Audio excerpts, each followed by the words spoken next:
नमस्ते, मैं हूं कुलदीप दी ललन टॉप आप देख रहे हैं। और एक बार फिर भारत के वेस्टर्न बॉर्डर पर पाकिस्तान की ओर से इंट्रूजन की खबर है। नंबर ऑफ ड्रोन्स आ रहे हैं जम्मू से लेकर के पंजाब में और पोखरण राजस्थान तक, और उन सबको इंटरसेप्ट करके मार गिराया जा रहा है। पर एक और चीज इस समय ध्यान देने वाली है, वो ये है पाकिस्तान के रडार पर क्या दिख रहा है। आपको याद होगा कि प्रेस ब्रीफ में आज ये बताया गया भारतीय सेना की ओर से कि कल रात जब पाकिस्तानी ड्रोन ने भारत के एयर स्पेस में हमला करने की कोशिश की थी, तब पाकिस्तान ने अपनी फ्लाइट्स को, कमर्शियल फ्लाइट्स को शील्ड की तरह इस्तेमाल किया था। वैसा ही कुछ नजारा आज भी दिख रहा है। उस पर विस्तार से बात करने के लिए हमारे साथ कैप्टन अरविंद पांडे हैं। आप कमर्शियल पायलट हैं बोइंग 737 के साथ। अरविंद, बहुत बहुत स्वागत आपका। और जो अभी पाकिस्तान के रडार पे दिख रहा है, वहां प्लेन्स की जो एक्टिविटी है वो क्या दर्शाती है अभी? कुलदीप जी, सबसे पहले नमस्कार, जय हिंद। अभी फिलहाल जो हम अभी रडार पे देख पा रहे हैं कि इस समय पाकिस्तान एयरक्राफ्ट अपने कमर्शियल एयरप्लेन्स को टेक ऑफ करा दिया अपने रनवे से। होता यह है कि कमर्शियल एयरक्राफ्ट जब भी वॉर होता है तो कमर्शियल एयरक्राफ्ट वगैरह पे हम शूट डाउन नहीं कर सकते। जैसे कई कन्वेंशन बनाए गए हैं, कई मीटिंग्स हुए हैं इसके लिए कि आप जब भी फ्लाइट होती है तो दूसरे कंट्री की फ्लाइट को मिलिट्री वेपन को यूज करके न्यूट्रलाइज नहीं किया जाता।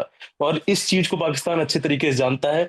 और इसीलिए ये आजकल पिछले कुछ दिनों से मैं देख रहा हूँ, कल भी देखा था मैंने कि अपने कमर्शियल एयरक्राफ्ट को टेक ऑफ करा दे रहा है। और जो कि एक एयरलाइन, जैसे जो कि इंडियन मिलिट्री कुछ नहीं कर सकती क्योंकि उन पे हम शूट नहीं कर सकते।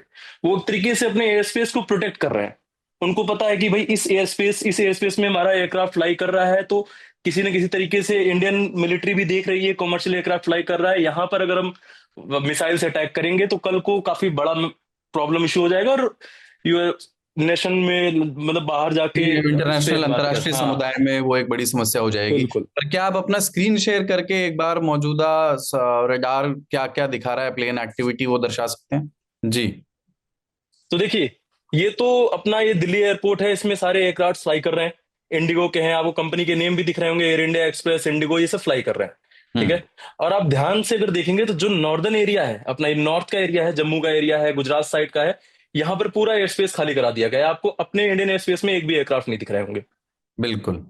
जो आप इसी सीमा तरीके से से, सटा हुआ इलाका है उसमें बिल्कुल भारत का, वहां पर कोई एयरक्राफ्ट नहीं है, और वो दिल्ली की ओर जा रहे हैं, लेकिन गुजरात के नीचे से, समंदर के रास्ते से जो डाइवर्जन है रूट का, वो क्लियरली दिखाई दे रहा बिल्कुल, मतलब यहाँ पर आपको दिखेगा।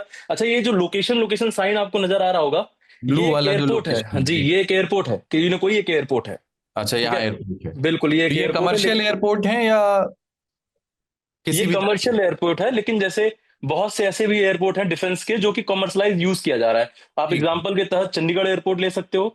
चंडीगढ़ डिफेंस डिफेंस एयरपोर्ट है, बट उसको एज ए कमर्शियल पर्पज के लिए भी यूज किया जाता है। ठीक है। अब जो आपका सवाल था कि एयर स्पेस, हम अभी भी देख पा रहे हैं, ये पाकिस्तान का एयर स्पेस है, ये आ गया।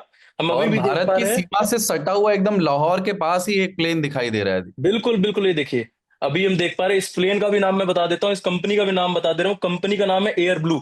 अगर मैं इसको टैप करूंगा तो इस एयरक्राफ्ट के बारे में जानकारी हमें आ जाएगी। प्लेन जा कहाँ से रहा है, आ कहाँ से रहा है, आपको मैं दिखाता हूँ। अगर तो ये जी। अगर देखिए, आपको मेरे ख्याल से प्लेन दिख रहा होगा हमारा स्क्रीन, कि जी। ये एयरक्राफ्ट कराची से कराची से लाहौर का टेक है। ऑफ, हाँ, कराची से लाहौर से जा रहा है। ये एयरक्राफ्ट एयरबस 320 है। जैसे आपने भी बताया था कि मैं बोइंग का पायलट हूँ, ये एयरक्राफ्ट है एयरबस 320। ये कराची से लाहौर की तरफ जा रहा है। ये डिपार्ट किया है 8:23 पे, और ये पहुंचेगा 9:55 पे। और भी कई जानकारी आपको दिख सकती है, जैसे ये कंट्री का। कमर्शियल प्लेन है या? जी जी, हम्म, कमर्शियल है। जी। कमर्शियल है, मैं आपको समझाता हूँ कैसे। पहली बात तो एयरबस 320 मोस्टली कमर्शियली यूज किया जाता है। दूसरी बात, अगर आप रजिस्ट्रेशन देखें तो एपी अल्फा पापा लिखा हुआ है, आपको अगर नजर आ होगा रजिस्ट्रेशन पे, जी। दिख रहा है आपको, जी। अल्फा पापा। तो अल्फा पापा आईकाओ के तरफ से, जो इंटरनेशनल सिविल एविएशन ऑर्गेनाइजेशन है, उनके तरफ से पाकिस्तान को मिला है रजिस्ट्रेशन नंबर। जैसे हमारे यहाँ अगर कोई भी कमर्शियल एयरक्राफ्ट इंडिया में फ्लाई करता है, उसका नेशनैलिटी मार्किंग है वेक्टर टैंगो, वीटी, आपने देखा होगा। उसी जी। तरीके से पाकिस्तान को उनके कमर्शियल प्लेन के लिए अल्फा पापा मिला हुआ है। कोई भी आप अल्फा पापा देखेंगे, इसका मतलब ये कोई पाकिस्तान का कमर्शियल एयरक्राफ्ट फ्लाई कर रहा है। और ठीक है। अगर डिटेल में समझे तो इसकी बैरोमेट्रिक ऑल्टीट्यूड देखिए, ये इसकी जो हाइट है वो अभी 35,000 फीट पे उड़ रहा है। ये जहाज 35,000 फीट पे उड़ रहा है। और इसकी जो दिशा है, हेडिंग की तरफ बोले जाए तो 77 डिग्री, मतलब तकरीबन नॉर्थ की तरफ बढ़ रहा है। अपने कश्मीर साइड आप देखें तो इसका जो हेडिंग है वो नॉर्थ की तरफ है, लगभग ईस्ट की तरफ है, करेक्शन ईस्ट की तरफ है, ईस्ट की तरफ लगभग जा रहा है ये।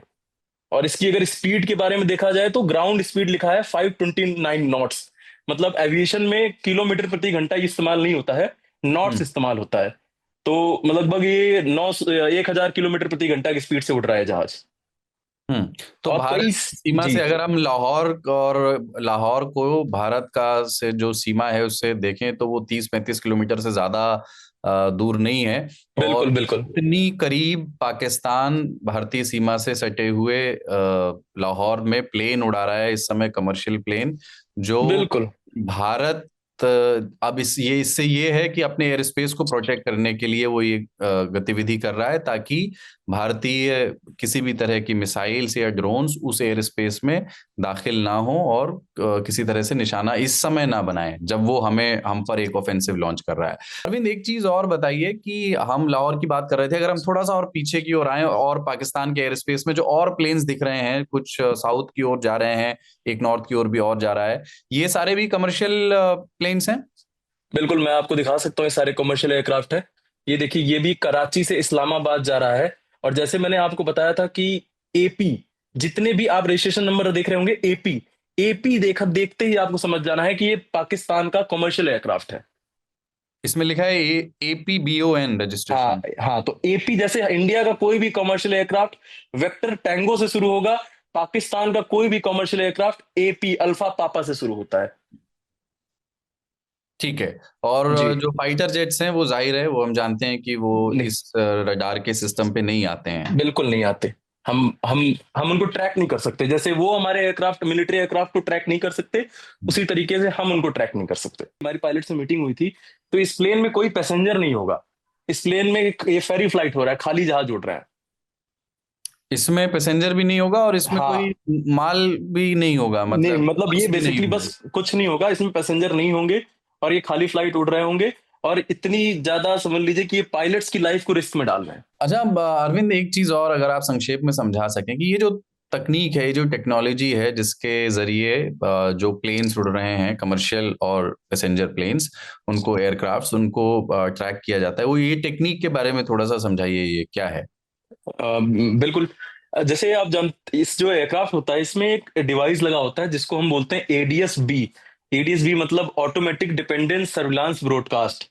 इसमें ये डिवाइस के हेल्प से आपके एयरक्राफ्ट के कंप्यूटर से सारी चीज ये डेटा कनेक्ट करता है और नीचे बैठे हुए सैटेलाइट, पहले सैटेलाइट को डेटा भेजता है और सैटेलाइट से हम इजीली ट्रैक कर पाते हैं। तो इसके अंदर एक डिवाइस होता है एडीएस-बी नाम का, वो एयरक्राफ्ट के speed, height, heading, longitude, latitude, जितनी चीज जानकारी है सब उस कंप्यूटर से लेता है और वो सैटेलाइट को भेजता है और हम सैटेलाइट से ट्रैक कर पाते हैं उसको। ठीक है, बहुत शुक्रिया अरविंद। और एक बार फिर आपको बता दें कि भारतीय सेना और भारत के विदेश सचिव विक्रम मिस्री की साझा प्रेस कॉन्फ्रेंस में भारत ने ये बताया था कि कल जो पाकिस्तान ने किया था उसको एक बार एक्सप्लेन अभी अरविंद ने किया, और वही आज भी फिर से पाकिस्तान करता हुआ नजर आ रहा है। वो अपने एयर स्पेस को सुरक्षित रखने के लिए अपने कमर्शियल प्लेन्स और उन्हें उड़ाने वाले पायलट्स की जान को जोखिम में डाल रहा है, उनको दांव पे डाल रहा है, लगा रहा है। और वो जानता है कि भारत एक लोकतांत्रिक देश है, वो पाकिस्तान की तरह रोग स्टेट या फेल्ड नेशन नहीं है। भारत